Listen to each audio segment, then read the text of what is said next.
Paz, bom dia.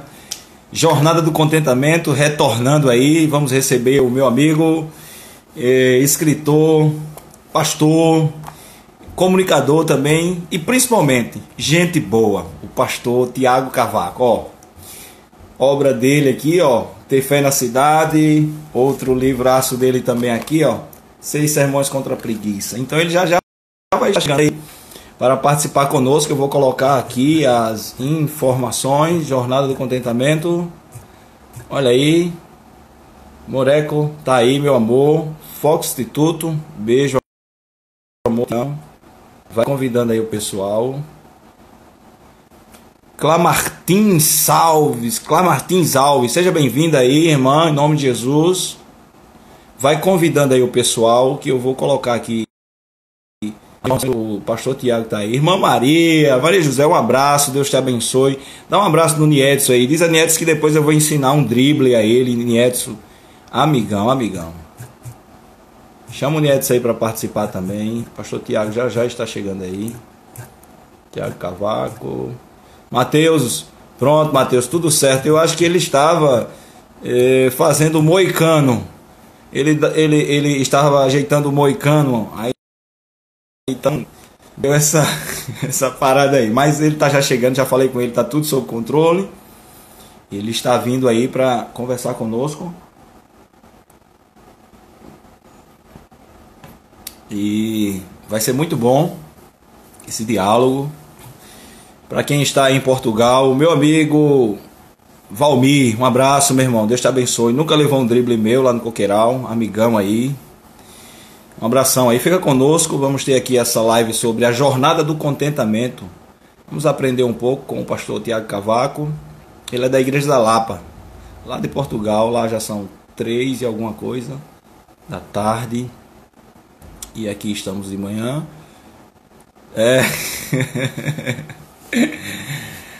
Voltou aí, Ramon. Seja bem-vindo, Ramon. Ramon tá lá em... Quantos graus aí, Ramon? Em areia? Como é que tá por aí? Eu tava falando com um amigo meu... Em São Paulo hoje 13 graus, sensação térmica 10 graus. Muito frio. Foi ontem de madrugada, só que era de madrugada, amanhecendo estava 4 graus. Não sei como é que está lá em Portugal também faz frio. Aguardando aqui, ele agora... Será que ele está me chamando na chamada particular, Mareco? Ou ele não... O que está acontecendo? Será que ele está ligando para mim, o pastor Tiago? Olha aí, agora ele entrou aí, ó. Cavaco, Tiago Cavaco. Vou chamar aqui, ó. Chamar para aproveitar o momento. Deixa eu fazer aqui conexão com o Tiago. Vamos ver aqui o áudio, está bom aí. Meu irmão Debson, estou aqui. Eu sou péssimo nisto. Eu já não me lembrava como é que se fazia isto. Que eu tinha de ir aí e não sabia nada. Eu sou péssimo. Eu já tinha dito aqui que era porque você foi ajeitar o moicano. Não, é que eu só fiz isto uma vez. Este é o meu terceiro live de Instagram. E eu não percebo como é que isto funciona. Eu não entendo nada. E por isso... Está perdoado. E por isso é que eu estava à espera que alguém ligasse para mim e não que eu tinha de ir aí. Mas cá estamos, já aqui estamos. Agora não caímos mais, meu irmão. Não caímos mais. Não morreremos. Não morreremos. Juramos que não morremos, exatamente. Tiago, é uma alegria poder recebê-lo aqui. Eu estava falando no início, ó, pessoal. É verdade. O autor desse livro aí, ó. Deste livro, deste outro livro aqui também, ó, Ter Fé na Cidade. Cuidado com o Alemão. Cuidado com o Alemão, livraço também da Vida Nova. E Coração, o mais novo lançamento? Milagres no Coração. Milagres no Coração. Então, eu estava lembrando, Tiago, que... Pessoal, eu estou chamando de Tiago, já conversei com ele antes. E é tão gente boa, que não tem formalidade e tal. Pastor Tiago, mesmo reconhecendo a vocação. Mas então, eu estava lembrando, ontem nós começamos uma jornada de estudos no Evangelho de Mateus e o pessoal conheceu Mateus, só que não vou poder marcar uma live com Mateus. Yeah. Não dá. Mas graças a Deus que eu li Ter Fé na Cidade, estou lendo 6 Sermões contra a Preguiça e eu posso conversar com o autor do livro, né? Claro que sim, claro que sim.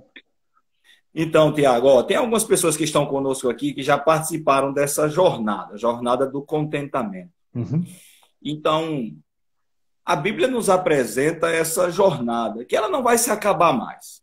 Não vai se acabar. Uhum. Pois, quando a pessoa principal que nos satisfaz e estarmos contentes vier pela segunda vez, aí nós iremos plenamente saber o que é o contentamento. Uhum. Sendo assim, como é que a graça de Deus, ela nos educa para uma vida contente em Jesus? Uhum.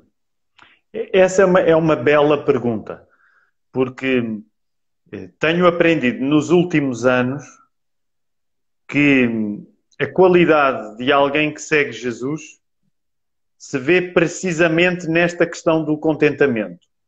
Há uma frase que eu uma vez li há uns anos do pastor John Piper e que me marcou muito. E ele dizia, em inglês ele dizia, "Be sure to always out-rejoice your adversaries." Ou seja, tu tens de te certificar que tens mais alegria do que os teus adversários, sem fé. E muitas vezes os cristãos têm um discurso muito emproado, mas têm muito pouco contentamento. E isso é uma grande contradição, porque a alegria é um dos frutos do Espírito Santo.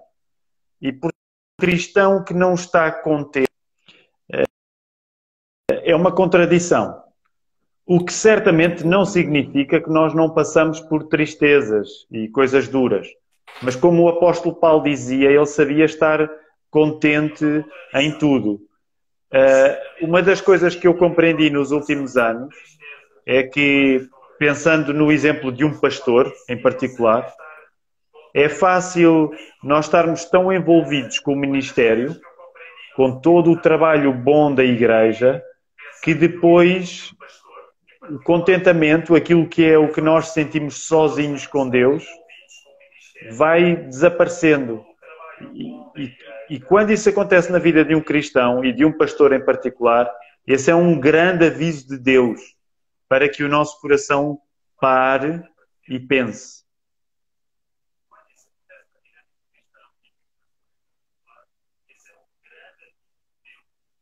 Eu estou com um probleminha de retorno, aí eu estou ouvindo pelo... Mas deu para entender, né? Que você fez um apanhado desde a leitura do Piper. Eu pensei que era aquela frase áurea dele, né? Que nós nos sentimos mais satisfeitos em Deus, mais satisfeitos quando estamos plenamente satisfeitos em Deus, né? Glorificamos mais a Deus quando estamos mais satisfeitos nele. E aí o senhor falou também sobre a questão dessa relação ministerial. E na relação ministerial ou vocacional do pastor, existem essas tensões. E pensando no próprio apóstolo Paulo, ele deixa bem claro isso. Mas na vida dá para perceber quais as marcas de um cristão. Eu até coloquei na pergunta, né? Quais as marcas de uma pessoa, porque aí você pode fazer aquele contraste. E as pessoas estão contentes com o quê? E o cristão é ensinado por esta graça a se contentar em. Como então? Ou as marcas? Quais as marcas, meu amigo Tiago? A marca, a própria, quando nós falamos do contentamento, eu acho que nós não podemos ser apressados a julgar que o contentamento é igual em todas as pessoas. Porque há diferenças nas pessoas. Há pessoas que têm um contentamento, vamos dizer assim, menos exuberante do que outras. Uma das coisas que hoje para mim é mais significativo é que às vezes há um tipo de exuberância, de alegria imediata que é positiva, mas que vai com o tempo, que passa rápido. Todos nós conhecemos histórias de cristãos que chegam cheios de energia, cheios de projetos, cheios de vontade de salvar o mundo, mas que pouco tempo depois isso já passou. Aliás, quando pensamos na parábola do semeador, a palavra, que é aquilo que está a ser semeado pelo semeador, ela em 4 terrenos, só um é que vai dar fruto. Mas ela provoca efeitos imediatos.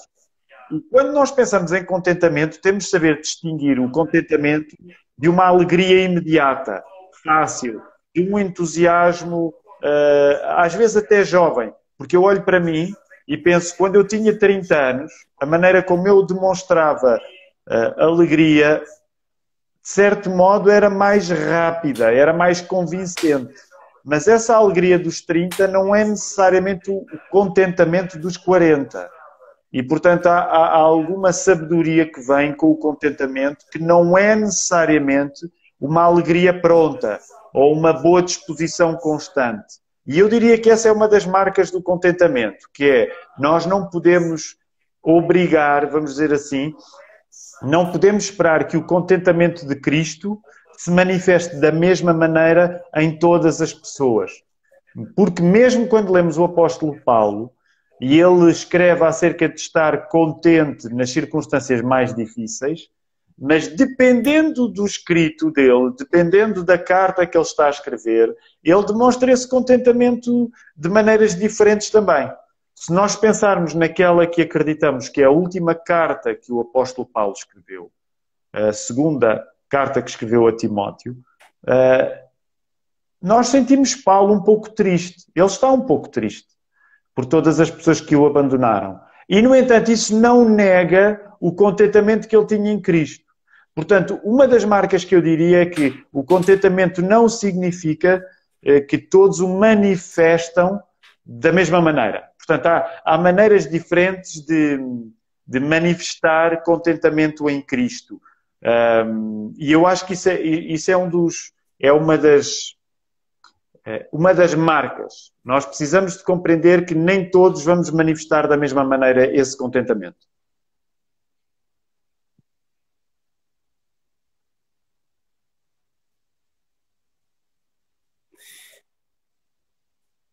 Força. Pronto, perfeito. Eu tô igual quando você fazia uma chamada ao vivo, que tem que esperar aqueles. Porque eu tô aqui, ó. Eu não tô te ouvindo pelo meu, eu tô com o da minha esposa me ouvindo aqui, ó, quando você fala. Aí o que acontece? Foi muito interessante essa realidade daqueles que estão em Cristo, os regenerados, porque não é um passe de mágica, eu estou em Cristo e então essa alegria ela é evidenciada mais intensificamente todos os dias, e não é um processo. Tanto é que, muito bem frisado aí, é uma jornada. Pensando nessa jornada aí, fala um pouco sobre como é que o cristão ele consegue diferenciar. Será se podemos... Porque, às vezes, externizar pode camuflar aquilo que é interno. Todavia, o que é interno da obra do Espírito é visto externamente. Sem dúvida. Então, como podemos pegar essa linha tênue aí e entender essa marca, ou estas marcas do contentamento? E, antes de dar o exemplo mais importante, que é o exemplo que nós temos na palavra, vários exemplos que temos na palavra, acho só interessante também nós fazermos só uma distinção naquilo que é contentamento, porque é fácil, quando nós pensamos em contentamento, pensarmos em alegria. E são duas coisas que são próximas, elas não estão separadas. Mas é verdade que o contentamento, como a palavra indica, tem a ver com conteúdo. Eu estou cheio de, portanto, a minha medida está cheia. E a alegria não é necessariamente a mesma coisa. Portanto, eu acredito que a alegria e o contentamento estão juntos, Mas quando nós falamos em contentamento, é a ideia de que a pessoa descobriu qual é a sua medida e que essa medida está tratada. Portanto, essa medida está cheia. Porque um dos textos tradicionais, quando nós falamos na questão do contentamento, é na carta que Paulo escreve aos Filipenses, no capítulo 4. E ele diz no verso 10, muito me regozijei no Senhor por finalmente reviver a vossa lembrança de mim, porque ele estava a agradecer por uma oferta daquela igreja, pois já vos tinhas lembrado, mas não tinhas tido oportunidade. Não digo isto como por necessidade, e esta frase é muito importante no verso 11, porque já aprendi a contentar-me com o que tenho. E é interessante, porque o apóstolo Paulo diz que aprendeu. É preciso a pessoa aprender. Claro que o contentamento é uma graça de Deus.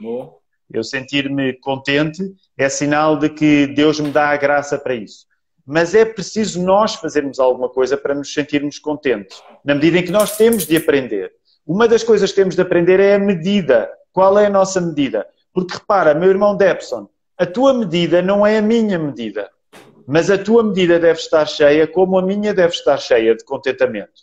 Portanto, isto significa que quando nós falamos em contentamento, tem de haver um conhecimento profundo, não só de Deus, que nos deixa contentes, mas também de nós próprios, da medida de contentamento. E o que o apóstolo Paulo está a dizer é: eu aprendi a estar contente. E depois ele dá um exemplo que é fantástico. Ele diz: eu sei estar abatido, sei também ter abundância, em toda a maneira, em todas as coisas estou instruído. Novamente, eu aprendi. Dá a ideia que o apóstolo Paulo se andou a esforçar para compreender o assunto. Não caiu dos céus aos trambolhões. Tanto, e ele diz, estou instruído, tanto a ter fartura como a ter fome, tanto a ter abundância como a padecer necessidade. E depois ele diz aquele verso que geralmente é muito descontextualizado, não é? Na cultura evangélica, quando ele diz, posso todas as coisas naquele que me fortalece. Mas o poder de Paulo tem a ver com eu descobrir a minha medida e sei ter a minha medida cheia em circunstâncias completamente opostas. Eu sei ser rico, e eu não me importava de ser rico, mas ele diz, eu sei ser pobre, eu sei ser rico e estar de bem com Deus quando sou rico, e sei ser pobre e estar de bem com Deus quando sou pobre. Se nós formos sinceros, isto é uma coisa um bocado complicada. Eu não sei ser rico porque nunca fui rico. Mas também nunca fui pobre.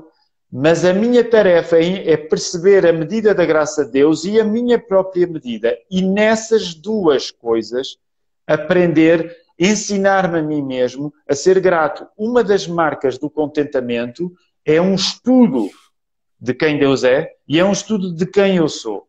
Se alguém não se aplica a querer conhecer Deus, com o texto bíblico aberto, essa pessoa nunca vai ser contente. Se alguém não se aplica a conhecer-se a si próprio com o texto aberto, essa pessoa nunca vai ser contente. Ela até pode ser alegre e ter momentos de grande felicidade, mas ela não vai ter o seu conteúdo cheio, que é isso que contentamento quer dizer também.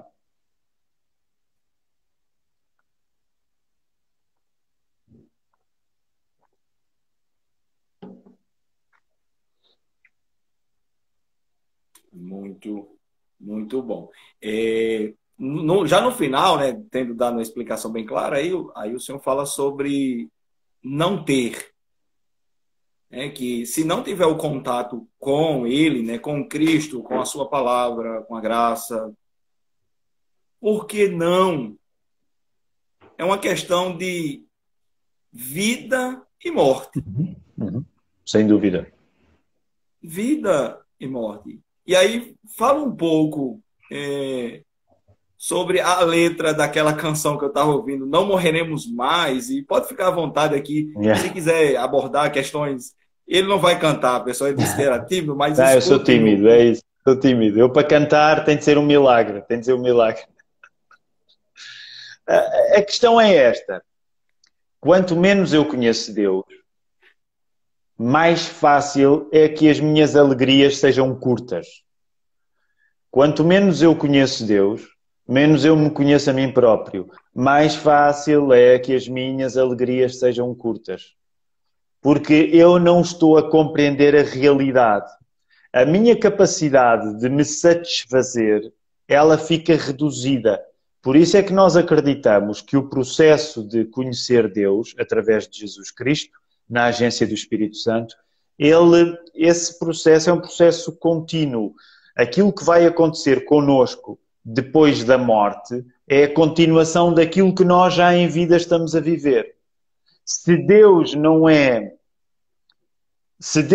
a medida da minha realidade, eu fico longe de compreender a realidade como ela realmente é, e eu fico longe de perceber qual é o meu conteúdo, eu não sei se é a melhor imagem, mas qualquer pessoa tem uma reserva, qualquer pessoa é uma reserva de alegria.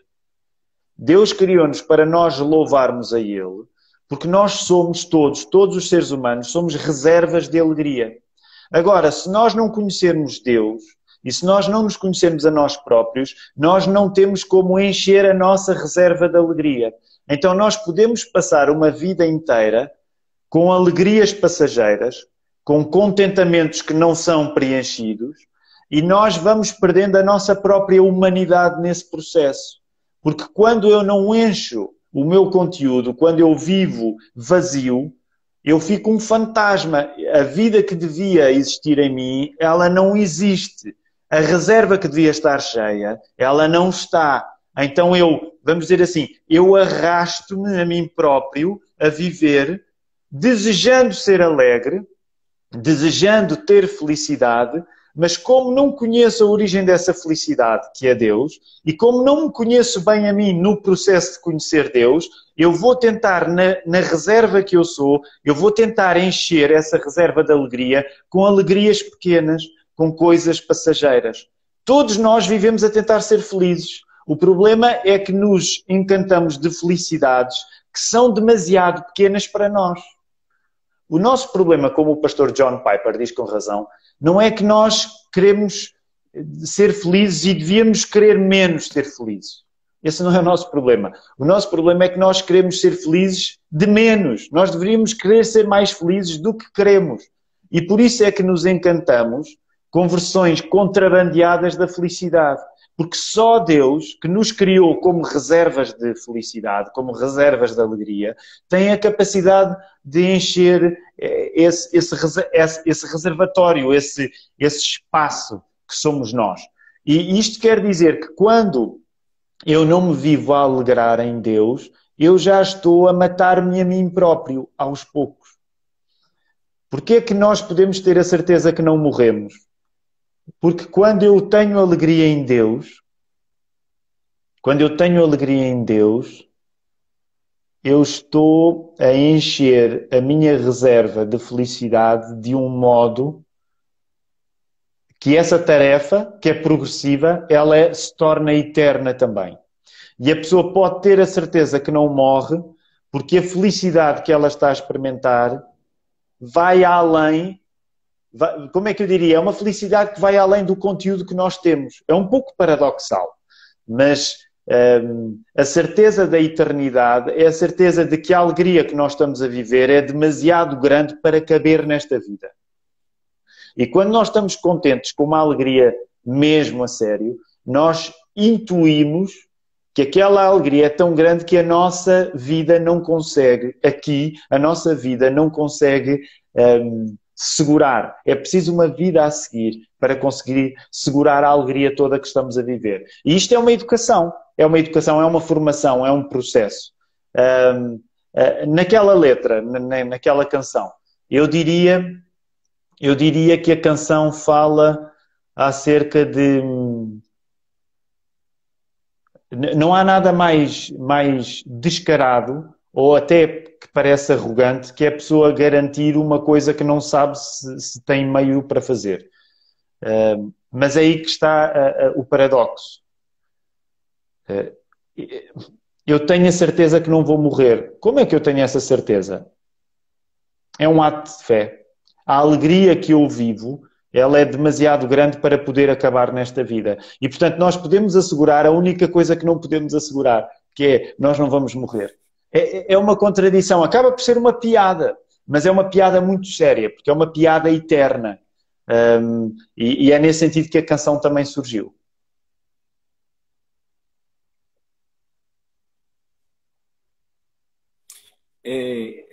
Essa ideia do paradoxo, ela é muito real, né? Nesse preto no branco que se explica.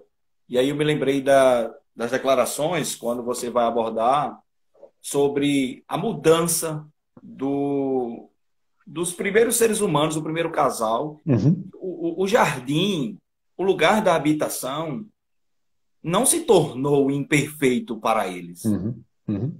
Uhum. Então, já são luzes, sombras com raios muito fortes. Ou podemos dizer, são enxurradas que eles transbordavam. Mas pegando a linguagem que você está usando aí, dessas fontes que Deus assim nos criou e criou para servi-lo e gozá-lo e glorificá-lo em tudo que fazemos, essa mudança fez com que os seres humanos, a família, continuasse não mais da mesma forma, se relacionando com o Criador, primeiro porque a morte espiritual, após serem expulsos, mas é um paradoxo, é como eu estava dizendo para os alunos meus, como é que eu posso entender que alguém que está fisicamente vivo, com um sorriso, o mesmo sorriso que eu coloco, só que existe uma questão de antítese aí, pegando a linguagem do Van Til, do Hermann Doiver, né? Aquela ideia do ser humano não ter a autonomia da razão, para ele por si só conseguir ter essa alegria verdadeira que só vem pela regeneração. Então, fala um pouquinho aí, Tiago, sobre podemos nos alegrar por meio do contato. Vamos pensar no contentamento, tanto como conteúdo, contato, fonte, e em todas as áreas da sociedade. Eu tenho refletido sobre isso, e quem for depois, pessoal, dê uma olhada no Instagram do Tiago, tem algumas falas, ele fala um pouco da gravata, conta um pouco aí do lance da gravata, porque coisas pequenas que revelam um grande iceberg de ideias que não são as ideias nas quais nós somos criados para podermos sustentar a nossa vida. Uhum. Uhum. Bem, eu estou a pensar no exemplo, o meu irmão Debson. Eu não sei se tu já viste alguém, se tu já estiveste com alguém prestes a morrer, mas na experiência de um pastor não é assim tão atípico. E uma das coisas que me marca, que já estive perto de pessoas a morrer, em alguns casos é uma paz de espírito. Claro que uma pessoa sem fé pode dizer aquela pessoa sente essa paz porque é o peso das ideias que ela aceitou, portanto, como é uma pessoa que aceitou a religião, foi educada a viver esse momento assim. Portanto, há explicações racionais, ou racionalistas até, para a paz que algumas pessoas sentem a morrer e que eu já assisti. Mas há outra possibilidade, é que essa pessoa tinha uma paz verdadeira. E eu, claro, aposto nesta segunda possibilidade. E isso impressiona-me porque eu gostava de morrer assim. Eu gostava de morrer com a paz que já vi nos olhos de algumas pessoas que estavam a morrer à minha frente. E eu acredito nessa paz. Eu acredito que aquilo não era um fingimento. Eu acredito que aquelas pessoas estavam mesmo, diante da chegada da morte, a sentir uma paz verdadeira. E eu acredito que essa paz não só não era fingida, como corresponde àquilo que eu leio no texto bíblico. Que é uma paz que excede o entendimento, porque a medida da nossa vida aqui não consegue explicar algumas das coisas que nós aqui sentimos. Portanto, isso significa que o contentamento nem tem como ser avaliado com os nossos parâmetros da nossa vida aqui.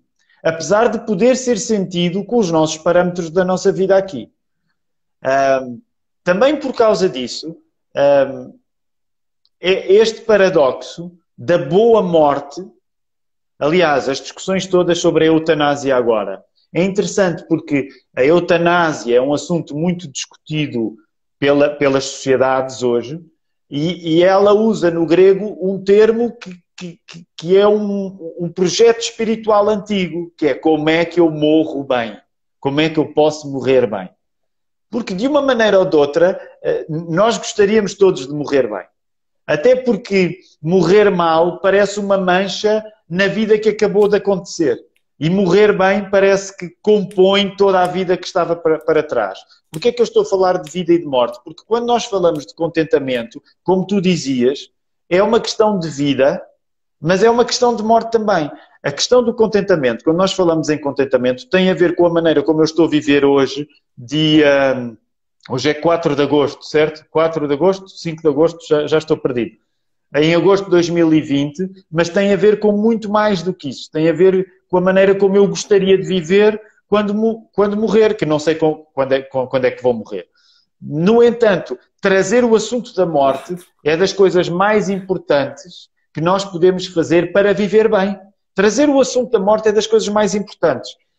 E muitas vezes a nossa reação é tomar a morte como uma espécie de visita inesperada que tocou à porta e que nós estávamos a fazer uma coisa boa e que agora tudo que de bom estávamos a fazer foi interrompido porque a morte apareceu. Também é isso que demonstra esta crise toda que nós estamos a viver do coronavírus, onde de repente parece que temos de falar de uma coisa que estava um pouco escondida. O que dá uma oportunidade a quem tem fé para poder chegar-se à frente. Até porque deixa-me dizer-te, meu irmão, que se as pessoas que têm fé tiverem tanto medo como as outras, alguma coisa não está certo. Isto não significa que as pessoas que têm fé não têm medo. Eu sou um medricas. Eu sou das pessoas menos corajosas que tu vais conhecer na vida. No entanto, acredito que por causa daquilo que Jesus viveu, a minha vida tem de ser naturalmente diferente. Tem de ser uma vida marcada por algo mais do que o medo. Dando o salto para a gravata. E agora o salto para a questão do vídeo da gravata e o vídeo e alguns dos vídeos que eu tenho colocado no Instagram. Apesar de nós sermos pessoas que falam de vida e pessoas que falam de morte, eu acho que uma das coisas boas e bonitas que nós recebemos da graça de Deus é o sentido de humor. O apóstolo Paulo não fala que o humor é um dom espiritual, mas olhar para as coisas com alguma leveza é também um sinal de que a morte não leva tudo de nós. A morte não leva tudo de nós. Portanto, poder falar numa gravata colorida, graças à grande canção do Jorge Ben, é também nós podermos ter espaço num mundo em que a morte chega a qualquer momento, de podermos apreciar aquilo que é belo, aquilo que não vai durar para sempre aqui, aquilo que é uma semente daquilo que vai durar para sempre na outra vida. Portanto, a minha tese seria esta. Se nós não tivermos um bom gosto para gravatas, talvez não tenhamos um bom gosto para aquilo que o céu vai ter de bom. Mas agora sei que estou a exagerar um pouco. Não sei. É só para fazer uma ligação com o vídeo da gravata.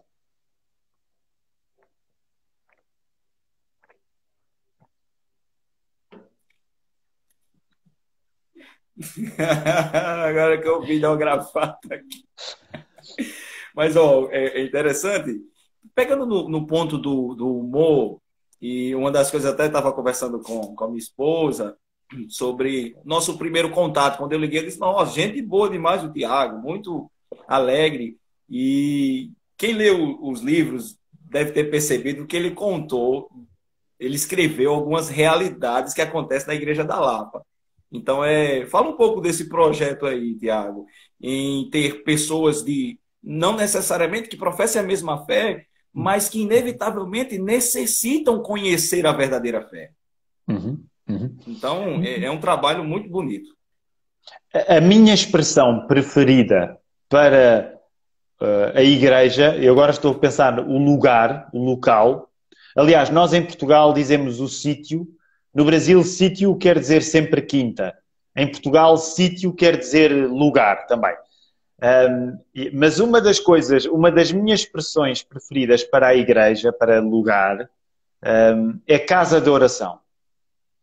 E a expressão casa de oração é muito bonita, porque lembra-nos que é suposto a igreja orar, estar em comunhão com Deus, mas lembra-nos que a igreja reunida é uma casa. É uma casa. Se é uma casa, tem de abrir as portas. Eu não conheço nenhuma casa digna do nome casa que não tenha portas para as pessoas saírem e para as pessoas entrarem. Meu irmão Debson, de certeza que tu na tua casa recebes pessoas e recebes muitas pessoas que não concordam contigo. Acho que não terás a pretensão de fechares a tua casa a pessoas que não concordem contigo. Nesse sentido, uma igreja não pode ser diferente. A igreja tem de abrir as suas portas para pessoas que não concordam connosco, porque somos uma casa.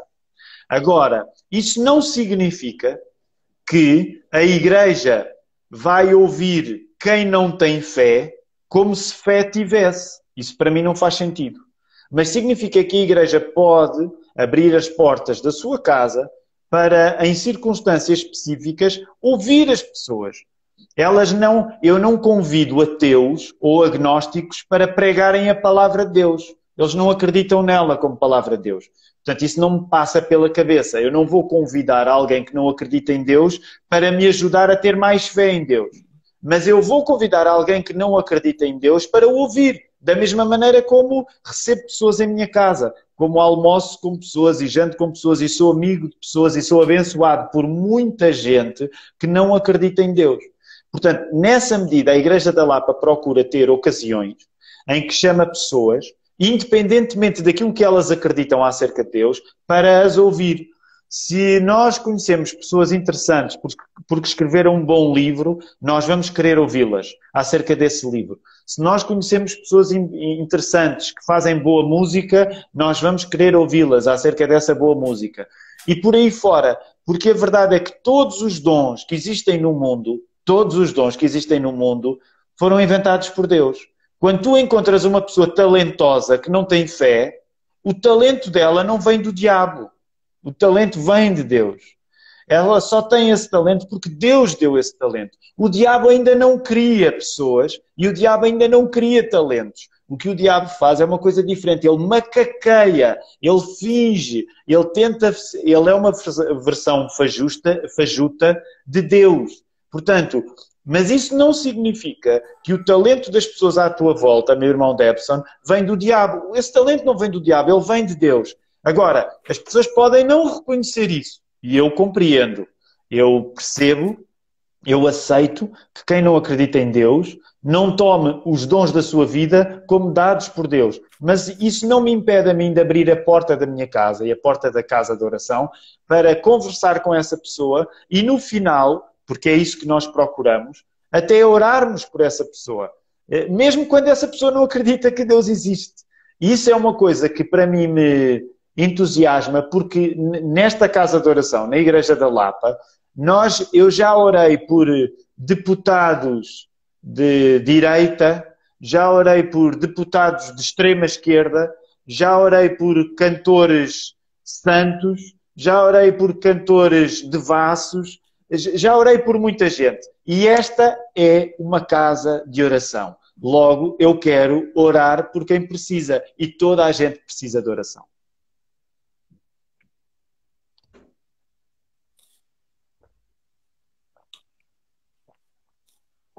Quando essa verdade, eu até me lembrei do Piper, quando o Piper vai falar um pouco de Paulo escrevendo aos Efésios, quando ele fala da obra das pessoas da Trindade, e aí Paulo diz, por essa causa me ponho de joelho, e a causa é que a igreja compreenda essa obra de salvação e esse relacionamento ali de Efésios, que a redenção não só dos filhos por adoção, mas também a redenção de toda a criação, de todo o universo, e habitando nesse universo, essa compreensão aí de ser igreja, de viver como família, como povo, como casa, isso destrói as paredes e os espaços denominacionais, os espaços físicos.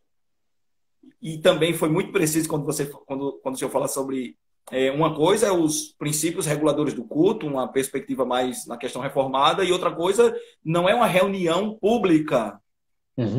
Não está acontecendo em uma reunião pública, está acontecendo em um momento que envolvido na sociedade, essa igreja, ou essa comunidade, eu gosto da expressão comunidade, ela então dialoga. E nesse diálogo, ela não vende os valores, mas ela também não impõe. Ela prega, ela anuncia.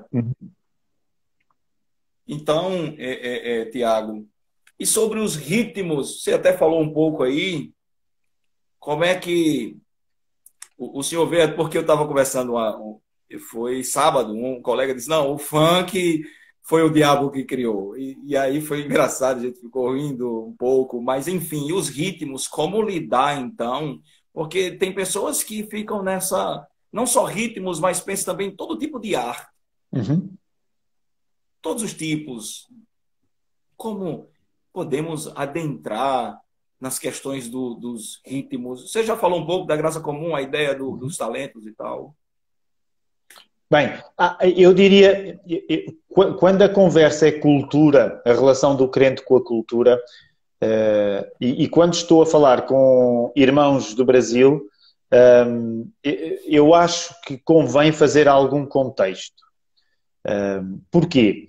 Porque o Brasil é um país muito grande, são 200 milhões de pessoas, calcula-se que os evangélicos possam chegar a 30% qualquer dia. E só para teres ideia, meu irmão, se nós calcularmos 30% dos brasileiros evangélicos, são Portugal vezes 6. É muito povo. Portanto, o português geralmente não entende muito bem o Brasil, porque o Brasil é muita areia para a caminhoneta do português. O Brasil é muito grande e Portugal é um país muito pequeno. Por outro lado, também é importante os brasileiros compreenderem um contexto cultural muito diferente. Ou seja, muitas das discussões que existem no meio evangélico brasileiro só existem porque vocês são muitos evangélicos. Se vocês fossem poucos evangélicos, vocês não teriam muitas das discussões que têm, porque não se podiam dar ao luxo de estar a discutir tanto uns com os outros. No Brasil, e eu sei que estou a generalizar, mas há muita discussão no Brasil porque há muitos evangélicos. E tu, meu irmão Dobson, podes discutir com o Chico porque vais encontrar logo a seguir o Manel, que é teu irmão também. Se o Chico for o único evangélico, tu se calhar não vais discutir com ele porque precisas mais dele. Portanto, em países onde há muitos evangélicos, há muitas discussões que são luxos para países onde há poucos evangélicos. Ao dizer isto, eu não estou a querer relativizar discussões importantes no meio evangélico. Mas, por exemplo, e eu estou a generalizar, estou a simplificar, o brasileiro evangélico, geralmente não é muito bom nos assuntos da cultura porque ele criou uma cultura evangélica. Repara, se eu tivesse nascido no Brasil, eu seria tentado a ser um artista evangélico. Seria um péssimo artista evangélico porque eu não sou um grande artista. Mas havia espaço para eu ser um artista evangélico. Tu em Portugal, meu irmão, tu não tens espaço para ser um artista evangélico. Nós somos muito poucos. Se tu quiseres ser um artista evangélico, tu vais morrer à fome, meu irmão. Ninguém te vai alimentar.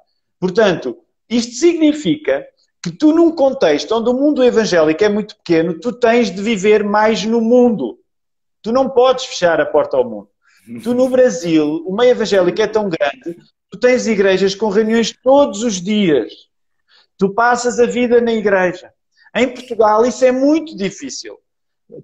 Não é porque são poucos, o meio evangélico é pequeno.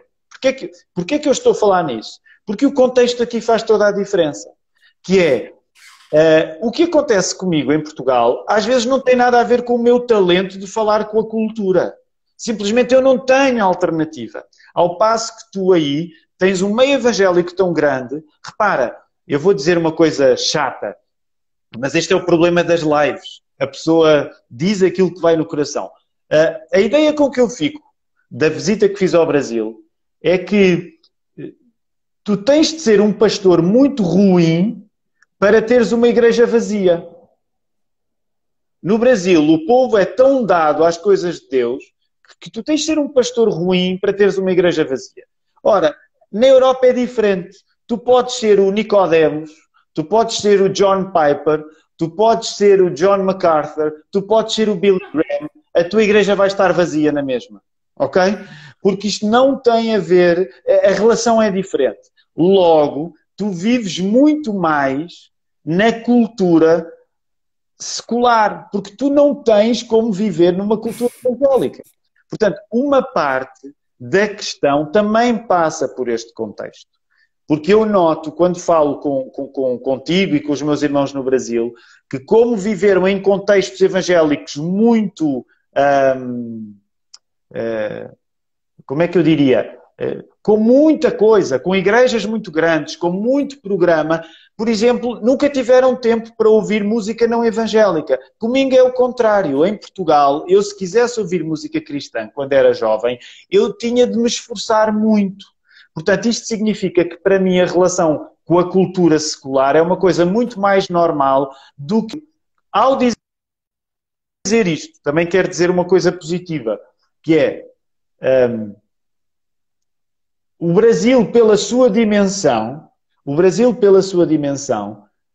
tem hoje um fenómeno incrível, que é o facto de tu, meu irmão Debson, tu hoje sabes mais da reforma protestante do que um alemão que está no lugar onde a reforma protestante aconteceu. E isso foi uma coisa que virou o meu mundo ao contrário quando eu fui ao Brasil. Eu lembro-me de estar numa igreja, na Igreja Batista de Parquelândia, em Fortaleza, a ouvir o coro a cantar o Castelo Forte, e o meu mundo deu uma volta. Porque eu pensei assim, a Europa está em grande parte morta para Martinho Lutero. E no hemisfério sul, as pessoas estão a dar a sua vida para viver a tradição que o berço desta revolução já abandonou. Portanto, isto significa que a realidade às vezes é um pouco complexa. E provavelmente eu agora desviei-me um pouco do assunto, mas para te dizer, a relação forte que nós podemos ter com a cultura, por exemplo, na Igreja da Lapa, também está relacionada com o facto dos evangélicos serem muito poucos em Portugal e nós não termos alternativa.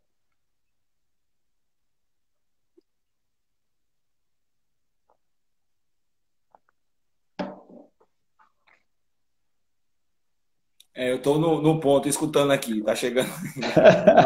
Mas pegando a última. Mas foi muito bom, Tiago, você falar um pouco. Às vezes a gente está preocupado, e de fato, todo mundo quer estar centralizado no tema, no contentamento, mas podemos ser espontâneos e refletir sobre outras realidades, porque quando a gente escuta alguém que está em outra realidade, passa para refletir diferente e respeitar e poder relacionar-se o porquê que ele age assim, ela age assim. Com isso, também não estou relativizando, mas pela a própria regra de fé e prática, nós iremos entender. Quando a gente olha para Cristo, ele pede água. Quando a gente vai conhecer aquela questão cultural, João 4, nossa! Ou seja, no contentamento existe relacionamento, e o relacionamento é em todas as áreas. Não existe uma área específica onde o cristão não deve ir como remidor, ou como aquele que vai levar a mensagem que vai redimir, tirar o homem ou a mulher. E é muito importante ouvir isso. E sobre o Castelo Forte, é incrível mesmo. Na consciência cristã, em Campina Grande, estou aqui na Paraíba, nossa, o coral é uma coisa bela. Tiago, o nosso tempo... Por isso que live não... É verdade. O senhor pode orar aí igual Josué? Será se a live consegue aumentar 1 hora mais? Ainda não tenho esse dom. Ainda não tenho. Deus ainda não me deu. Já estamos no fim? Já estamos no fim da live? Deixa eu chegar para mim aqui. Não tenho dom, não. Não tenho.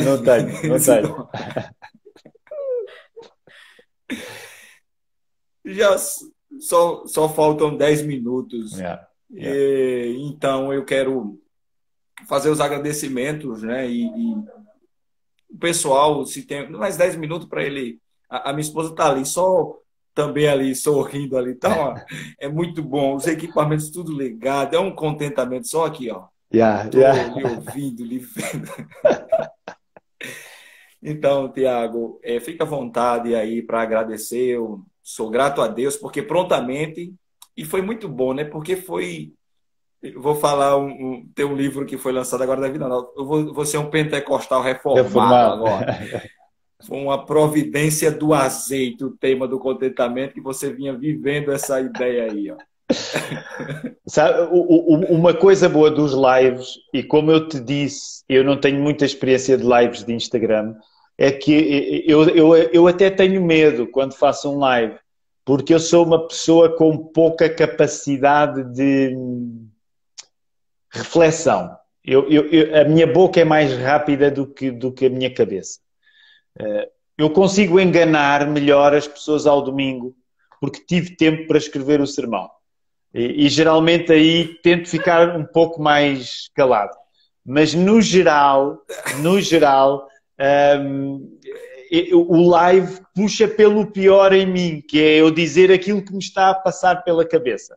E por isso, deixa-me só dizer-te, meu irmão Debson, uma das coisas que eu acho graça no Instagram é que, então, pessoal do Brasil, sabes, o brasileiro é um português mais descontraído. E o português é um brasileiro que deu errado. Mas o pessoal do Brasil é mais descontraído e não tem tantos complexos. Então, volta e meia, eu recebo alguns convites como recebi teu. E eu gosto disso, porque em Portugal ninguém quer saber de mim. Em Portugal ninguém quer saber de mim, já estão fartos de mim, já me ouvem há muito tempo e ninguém me convida para coisa nenhuma.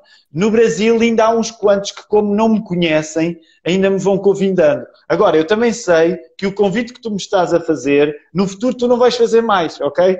Isto aconteceu agora porque tu julgaste pelos livros que eu escrevi, tu pensaste que eu era alguém sério e responsável, mas agora vais percebeste que não é bem assim. Mas eu quero te agradecer, meu irmão Debson, porque para mim Deus tem feito coisas muito boas na minha vida desde que eu fui ao Brasil. Eu amo o Brasil, só lá não voltei porque a minha relação com os aviões é complicada e peço que ores por mim, porque eu preciso de ser menos medricas. Mas se Deus quiser, talvez no próximo ano eu possa ir até ao Brasil e quem sabe dar-te um abraço.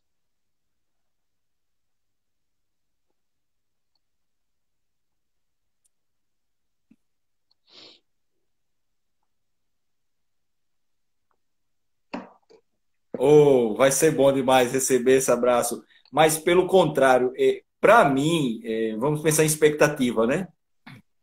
Ó, já tem gente querendo agendar lives aí, ó.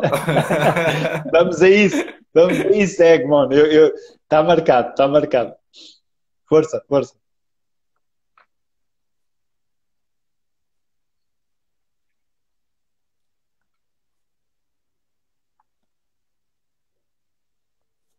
Então, é porque tem que ter esse tempo, aí por isso que eu estou demorando Yeah, para lhe yeah. responder. Como eu estou lhe ouvindo aqui, Tiago, o pessoal gostou bastante. Então, o que me deixou bastante feliz foi que você é gente. Eu estava até conversando com um colega meu, Tiago é gente da gente, não tem besteira, não tem frescura, não é chato, é um cara legal. Eu até disse que eu comecei a live, pessoal, e ele não entrou. Eu disse, cadê Tiago? Aí eu encerrei a live, chamei ele no particular, e quando eu olhei, ele tinha ido ajeitar o moicano dele. Eu também fui tomar banho, fui me ajeitar para a live. Eu gosto dessa aí. Eu vou passar a usar essa expressão. Ele é gente da gente. Essa expressão é muito boa, muito boa.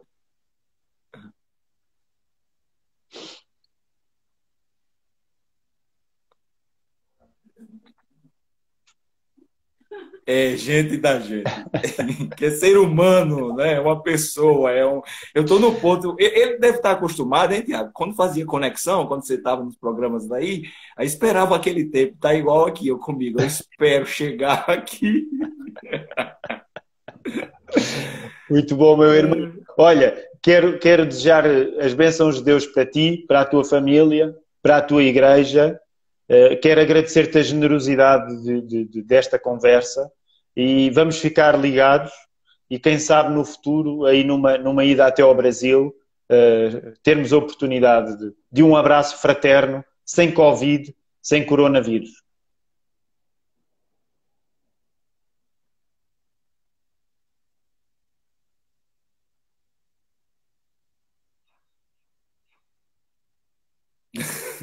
Amém. Em nome de Jesus, Amém. sem Covid, sem Amém. corona.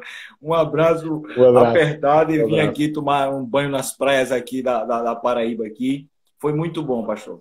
Aqui em João Obrigado, meu Pessoa irmão. aqui foi muito bom. Um abração, Obrigado. obrigado. Vamos manter contato aí, eu vou falar com o senhor aí, a gente vai trocar umas ideias boas, conversar. Eu vou ouvir algumas canções, você cantando aí, não morreremos mais. Dê um abraço na sua família, sua esposa Ruth, seus filhos aí. Na Igreja da Lapa, eu acompanho, domingo de manhã, 11 da manhã, muito bom. Obrigado. Acompanhei a exposição. Está em Atos, né? Uhum. Expondo Atos lá. Eu tenho acompanhado e tem sido uma bênção. Tiago, Deus te abençoe, obrigado meu. por tudo. Deus abençoe aí todo o pessoal aí, ó, que estiveram conosco. Vai ficar gravadinho aqui. Quem sabe em uma nova jornada, uma temática, o Tiagão vai estar aí conosco. Quando retornarmos aí, passamos um dia aí, vou na Igreja da Lapa aí, viu? Sem Covid também, viu? Sem Covid. Vamos a isso. Um abraço, meu irmão. Um bom dia para você, toda a sua família, todos os irmãos e irmãs aí. Deus abençoe. Pode agradecer que dá tempo ainda. Obrigado. Deus vos abençoe também. Debson, estamos juntos.